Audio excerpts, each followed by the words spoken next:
타이밍을 맞추는 노력은 하지 말아라. 타임 인 더 마켓이라 그래요. 흔히 얘기하는 거죠. 주식시장이 안 좋을 것 같으니까 일단 팔아라. 그래놓고 더 빠지면 사라. 절대로 그건 좋은 투자 방법이 아니에요. 주식 투자의 기본은 교만하지 말아라. 안다고 착각하지 말아라.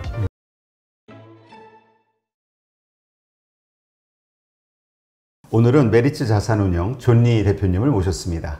안녕하세요. 안녕하세요. 오래간만입니다. 네, 대표님 오랜만에 뵙는데요. 이제 오늘 또 오랜만에 뵙고 그동안 쌓인 단타의 때를 또 벗기는 그런 시간을 갖도록 하겠습니다. 참호하고. 참 열풍이요. 주식 투자 열풍이 정말 크게 불고 있는 것 같아요. 작년 3월 이후, 코로나 이후 불기 시작해가지고 올해 뉴스 보니까 삼성전자에 새로 들어간 주주만 뭐 170만 명이 늘었다 뭐 이런 얘기도 뉴스에 나오고요. 정말 엄청난 숫자인데 그런데 이제 한편으로는 이런 어떤 주식에 관심을 갖는 분들이 많이 늘어나는 게 되게 다행스럽기도 한데 또 한편으로는 좀 너무 위험한 투자 그리고 일확천금을 노리는 분들이 좀 많아지는 느낌도 좀 들어서 예, 그거에 대한 걱정도 있거든요. 일단 지금의 이 열풍, 투자에 대한 열풍, 이건 뭐 비트코인도 뭐 마찬가지죠. 돈을 불리겠다는 생각에서 하는 여러 형태의 투자 열풍 어떻게 보시나요? 그게 이제 한국에만 있는 현상은 아니고요. 네. 근데 한국의 가장 큰 문제점이라고 볼까? 그거는 주식을 하면 안 된다 하라는 그 고정관념이 더 큰 문제였고요.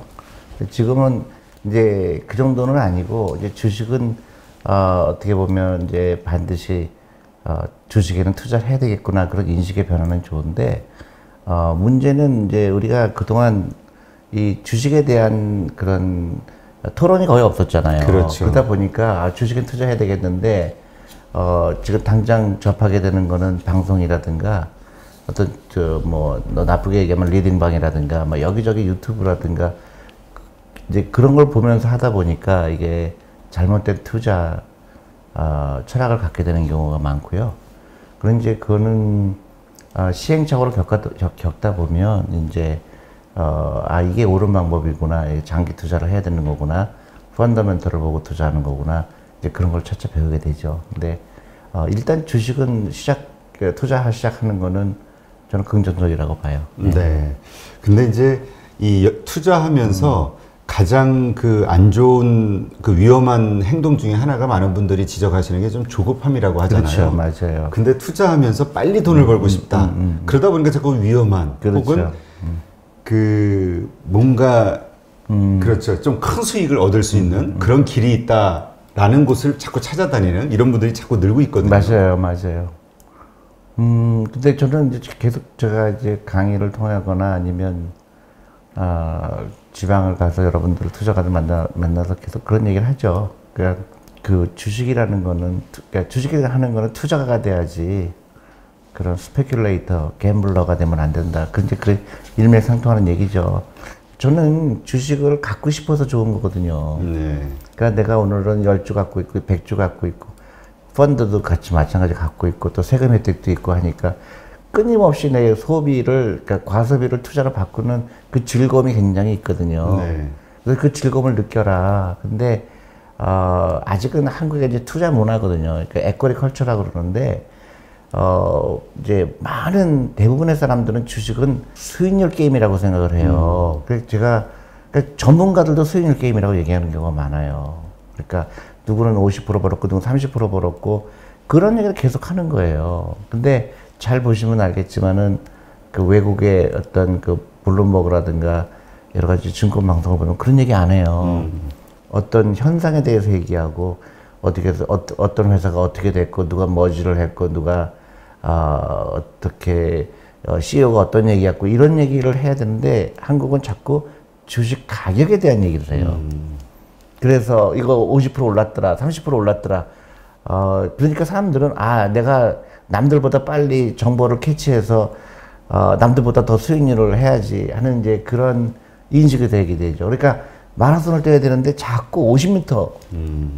그러다 보니까 긴 픽처를 보지 못하는 거죠. 제가 어저께도 어떤 분을 만났는데 그분은 이제 재벌 회사에서 굉장히 오랫동안 계신 분인데 저랑 점심 먹으면서 얘기하는 거예요.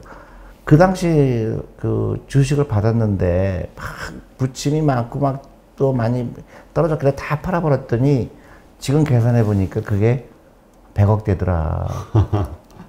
근데 그걸 다 팔은 거예요. 단기적인 생각에, 뭐 회사가 어려우니까. 근데 그런 게 이제 사람들 자꾸 알려줄 필요가 있는 거예요.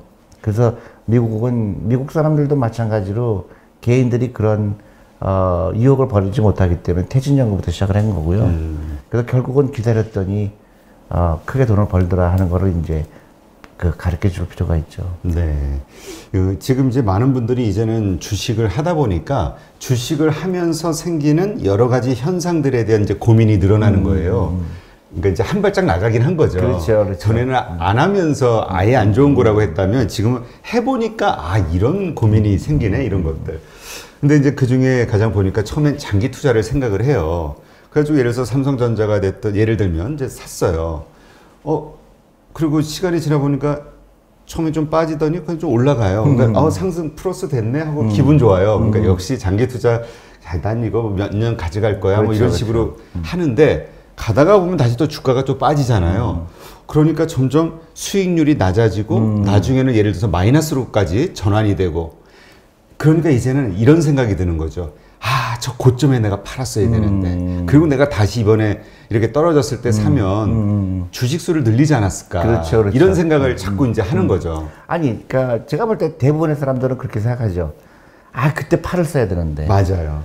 그때 왜 내가 저 사람 말 잘못 들어갔고 왜 계속 이 장기 투자는 아닌 장기 거야. 투자라고 그래서 저 사람도 말도 틀려. 한국 장기 투자하면 안 돼. 네. 뭐 이렇게 생각을 많이, 그런 얘기 많이 하죠. 근데요, 예를 들어서 어떤 주식을 10만 원에 샀어요. 근데 그게 이제 20만 원 되니까 막 팔고 싶죠. 그렇죠. 막 하는데 그게 15만 원 되면 그때 내가 왜 안 팔았는가 그러죠.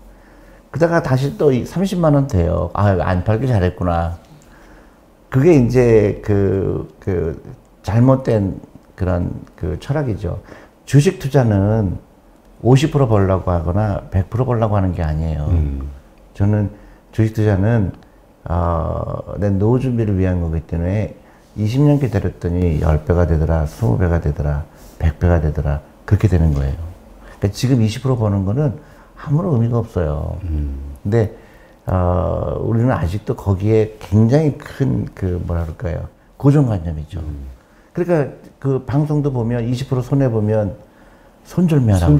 예. 그래서 저는 한국에 와서 굉장히 신기하게 느꼈어요.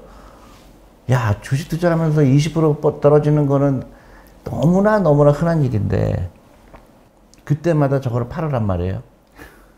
그 방송에서도 손절매 가격은 얼마고 뭐 또 이익 실현 가격은 얼마고, 이제 20% 플러스 되면 팔고 20% 마이너스 되면 그 손절매하고, 그럼 언제 벌어요 돈을? 올라도 팔고 내려가도 팔고. 그러니까 그 고정관념을 깨야 돼요. 그리고 그래서 저는 주식 투자라는 거를 자주 알게 됐습니다. 이제 지금부터 모으기 시작했어요. 그래서 내가 삼성전자도 뭐 50주 갖고 있고, 뭐 모두 100주 갖고 있고, 어떤 펀드도 그래서 그게 지나가다 보니까 내가 이제 더 이상 내 노동력이 돈을 더 못 벌어줄 때 돈이 내가 그래도 한 10억 원이 있구나, 20억 원이 있구나, 이렇게 되는 겁니다. 근데 단기적으로 이익을 보는 거를 투자라고 생각하는 사람들은 일단 잠을 못 자요. 맨날 그 생각하고, 그렇죠. 핸드폰 들여다보고, 그거는 지극히 잘못한 거죠. 내가 투자한 회사에 직원들이 돈을 벌어주는 거지, 내가 사고 파는 행위를 통해서 버는 거는 지극히 잘못된 거죠. 내가 그 이제 보통 우리가 마켓 타이밍이라고 그러잖아요. 타이밍을 맞추는 노력은 하지 말아라. 타임 인 더 마켓이라고 그래요. 마켓 타이밍은 내가 타이밍을 맞춰서 흔히 얘기하는 거죠. 주식시장이 안 좋을 것 같으니까 일단 팔아라. 그렇죠. 그래놓고 더 빠지면 사라. 절대로 그건 좋은 투자 방법이 아니에요. 항상 투자해라. 타임 인 더 마켓. 타임 인 더 마켓이라는 거는 내가 투자가 돼 있어야 돈을 번다. 시장 안에 있어야 된다. 그럼요. 타임 인 더 마켓이에요. 근데 너무나 사람들은 내 하는 가격을 맞추는 걸, 시장을 맞추는 거를 투자라고 착각을 해요. 그러니까 노심초사하는 거죠. 올라가면 막 이거 언제 팔아야 될까? 또 떨어지면 아 그때 팔 걸. 그거는 투자가가 아니라 스페큘레이터예요. 근데 너무나 많은 사람들이 아마 저랑 다른 얘기를 할 거예요. 네. 그 타이밍을 맞춰라. 한국은 아니다. 뭐. 근데 저도 그거는 굉장히 큰 모순이 있는 게 그걸 알면은 내가 그렇게 하죠. 그러니까 우리가 알기가 어려우니까. 네, 불가능해요. 불가능해요. 그러니까 특히 매크로한 거는 예를 들어서 이자율이 올라간다. 인플레이션이 올라갈 거다. 그래서 이자율이 올라갈 거다. 그래서 주식시장 나쁠 거다. 충분히 이론적으로 가능한 얘기죠. 근데 팔으면 어떻게 되죠? 손해봤죠. 그렇죠. 인플레이션 얘기가 나온 게 벌써 꽤 되죠? 근데 그때 팔았으면 어떻게 됐죠? 그렇게 결국은 주식 투자의 기본은 교만하지 말아라. 안다고 착각하지 말아라. 기업을 봐라. 시장을 보지 말고. 가격을 보지 말고 회사의 펀더멘털을 봐라. 갖고 싶은 회사를 사라. 가격을 보고 사지 마라.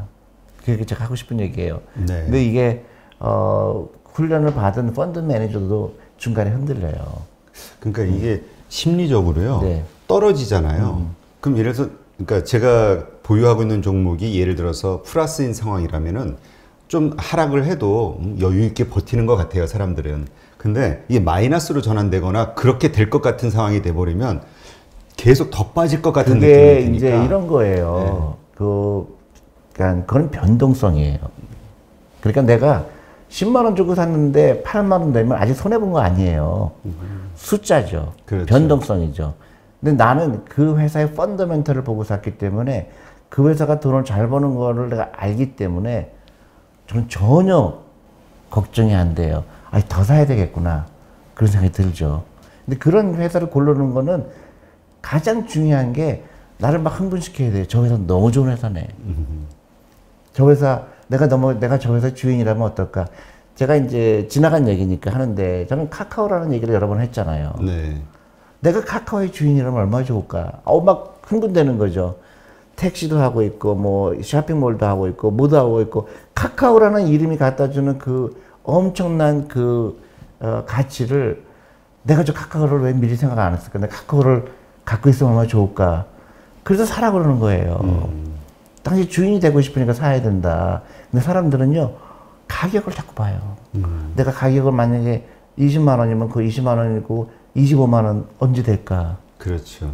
근데 그때부터는 투자가 아니고 그때부터는 이제 도박의 영역이죠. 여러분들 반드시 그거 기억하셔야 돼요. 단기간에 주식 가격이 올라가고 내려가는 거는 큰 의미가 없어요. 근데 이제 가끔 어떤 때는 이제 팔아야 될 때가 오죠. 그 회사가 이제 내가 생각한 만큼 좋은 회사가 아니었구나. 내가 좀 잘못 알고 있었구나. 그럴 때 팔아요. 네. 그리고 이제 또 팔 때가 이제 돈이 필요할 때 팔겠죠. 그렇죠. 그리고 여유 있는 거예요. 제가 그 회사를 좋아하면 꾸준하게 사는 거예요. 그게 이제 나한테 주식 투자의 즐거움을 안겨주기 시작하는 거죠. 그 다음에 5년, 10년 지났더니, 이게 엄청나게 10배도 돼 있고, 20배도 돼 있고, 그런 거죠. 근데 이제 그 많은 분들이 그 차트를 통해서 그 단기적인 어떤 매매 타이밍을 찾아서 하는데, 그래도 어느 정도 그 좀 맞는 확률이 좀 있다. 이렇게 생각하는 분들도 있거든요. 과거는 맞출 수 있어요. 과거는 맞출 수 있죠. 엄청나게 많은 이론이 나오죠. 네. 이렇게 봐라. 이렇게 됐으니까 앞으로 이렇게 될 거다. 그럴듯하죠. 근데 이렇게 돼도 이렇게 가요. 그러니까 그거는 어떤 과거에 이렇게 움직였구나. 참고는 되죠. 참고는 되지만. 이때 이런 이벤트 때문에 주가가 폭락을 했었구나. 이렇게 해서 올라갔었구나. 그 정도의 그 레퍼런스는 되지만 이렇게 움직였기 때문에 그래프가 이런 모양이 될 거다. 저는 그거는 믿지 않아요. 네, 그렇군요. 이것들이 결국은 대표님이 그동안 계속 말씀하셨던 금융교육이 아직은 부족하기 때문이다라고 이해해야 될까요? 그렇죠. 그리고 이제 제가 이제 자꾸 미국 얘기해서 죄송한데 미국에서 그런 이제 머니 매니저죠. 펀드 매니저들. 네. 그런 사람들과 개인들의 생각의 격차가 굉장히 커요. 어떤 면이 틀린가요? 그러니까 지금 미국에 있는 펀드 매니저들 다 저 같은 얘기예요. 그러니까 마켓 타이밍 하지 말아라. 길게 하라. 놀러 가라. 그리고 회사가 벌어줄 거다. 한국에 오니까 전부 다 단타 얘기를 해요. 개인들이 다 직접 벌려고. 개인들도 그렇고 그 펀드 매니저도 똑같은 얘기예요. 또 증권회사 그 애널리스트들도 이때 뭐 무릎에서 사가 뭐 어깨에서 팔아라. 뭐 전 이해가 잘 안 가는데 뭐 이럴 때 손절매를 해라. 이럴 때 뭐 해라. 이건 아닌데 이런 생각을 하게 되는 거죠. 그 미국에서도 개인들은 이렇게 좀 단타 성향이 좀 강한가요? 단타 성향이 그거는 개인적인 어쨌든 훈련을 받지 않았으면 그런데 미국은 가장 큰 시장이 가장 큰 주식시장에 들어오는 그 자금이 퇴직연금이에요. 네. 그러니까 퇴직연금은 내가 단타 하고 싶어도 못 해요. 그러니까 기관 투자가 비중이 많죠. 그러니까 시장을 움직이는 힘인데 한국은 퇴직연금이 주시장에 안 들어오고 있고 또 대부분 은행에서 잠자고 있죠. 그리고 개인들이 너무나 많이 그 주시장에 들어오게 되다 보니까 아무래도 단타가 많게 되죠. 어쩔 수 없이. 그래서 큰 기관 투자가는 퇴직연금이 그 시장을 받쳐줘야 돼요. 네. 연금. 그래서 그런 큰 기관들이 꿋꿋하게 장기 투자를 받쳐주면 개인들이 들어와서 그거를 이제 이렇게 투자하는 거구나 이제 계속 배우게 되는데 한국은 그 퇴직연금과 연금저축이라든가 이런 큰 연금 자산들이 아직 주식에 안 들어오기 때문에 좀 시장이 혼란스러울 수 있지만 이제 제가 볼 때는 이게 바뀔 겁니다. 네, 지금 많이 뭐 지금 네, 퇴직연금에 대해서 얘기가 많이 나오고 있고요. 또 제가 계속 연금저축 펀드 들어야 된다고 얘기하고 있고 그래서 그 자금이 몇백 조잖아요. 그렇죠. 그러니까 그런 자금들이 이제 양질의 자금이라고 그래요. 네. 왜냐하면 장기 투자를 할 수밖에 없는 자금들이 주식시장에 들어오게 되면 훨씬 더 건전하게 장기 투자하는 그런 문화가 생길 거고 또 세금도 세제 혜택도 장기 투자하는 사람들한테 줘야 돼요. 그렇죠. 네, 그래서 그런 인센티브를 줘서 사람들이 단타를 해서 돈을 벌 수가 없구나. 근데 결국은 좋은 회사의 주식은 오랫동안 투자하면 올라간다는구나 하는 거를 이제 레슨을 배우게 되는 거죠. 그러니까 여러분들 잘 아시잖아요. 과거에 지금 굉장히 많이 올랐던 주식들 잘 보세요. 수도 없이 올라갔다 내려갔다 반복하지만 결국은 어떤 거는 50배도 오르고 100배도 오르고 하는 거잖아요. 그렇죠. 저 어제도 어느 분이 그 얘기하시는데 그 아모레퍼시픽인가요? 그 몇만 원에 사가지고 뭐 백몇십만 원에 파신 분 뭐 얘기를 제가 들었는데 그 남편이 유산으로 물려준 거 그거 하나를 안 팔고 오랫동안 가지고 있다가 그래 맞아요. 어떻게 거래할 줄도 몰라서 맞아요. 예, 그랬더니 그렇게 돼 있더라. 그렇죠. 그래서 예. 주식 투자에서 돈 번 사람은 거의 그런 말 있잖아요. 교도소 간 사람 또 아니면 뭐 이민 간 사람 그런 사람들이 그게 맞는 얘기예요. 근데 이제 그렇게 오를 만한 그러니까 처음부터 그렇게 장기적으로 안심해도 상승할 수 있을 만한 그런 어떤 성장할 만한 기업을 선택해야 되는데 일단은 전부 이제 단기적인 시각들을 가지고 있다 보니까 뭐 좀 그렇죠. 지금의 어떤 그러니까, 이슈가 있는 뉴스가 있는 그렇죠. 근데 그거를 좀 이길 필요가 있고요. 아까 제가 얘기했듯이 주식을 살 때는 오를 것 같아서 사면 안 되고요. 내가 갖고 싶은 회사를 사라. 그리고 가격에 연연하지 말아라. 꾸준히 살 거니까. 예를 들어서 내가 어떤 회사를 골랐어요. 네. 보니까 이 회사는 너무 좋은 거예요. 내가 주인이 되고 싶고. 그러면 여러 가지 이제 지표를 봤을 때 그렇게 비싸 보이지 않고. 그러면 샀는데 그 가격은 제 맘대로 안 되잖아요. 그렇죠. 마이너스 20%가 될 수도 있고 30%가 될 수도 있고. 근데 나는 그거 오늘 딱 주식 투자하고 내일부터는 이제 아무것도 안 할 거야. 그건 아니잖아요. 내일 돈 생기면 또 그것도 사고, 또 사고, 또 사고. 내가 계속 모은다고 생각하면은 너무 즐거운 거예요. 가격이 올라가고 내려가는 건 나하고 상관이 없어요. 시장이 변덕스러운 거지 내가 변덕스러운 게 아니거든요. 그렇죠. 근데 회사는 그대로 있어요. 회사가 오늘 만약에 주식 가격이 10% 마이너스가 됐는데 회사는 전혀 문제가 없는 경우가 많아요. 근데 시장이 변덕스러운 것 때문에 주식 가격이 빠졌는데 내가 이 회사에 투자한 이유는 10% 벌라고 투자한 게 아니에요. 그렇죠. 네. 그러니까 그 말씀하신 대로 이제 계속 사 모으는 관점으로 그렇죠. 봐야 되는데, 근데 또 이 이제 투자를 막상 해보니까 이 주린이들이 이런 얘기를 하는 거예요. 예를 들어서 펀더멘탈은 계속 괜찮은데 이러저러한 이유로 빠져 있으면 오히려 또 기분 좋게 살 수가 있는데, 내가 처음에 산 가격보다 올라와 있는 상황이면 이것도 못 사겠는 거예요. 아까워서.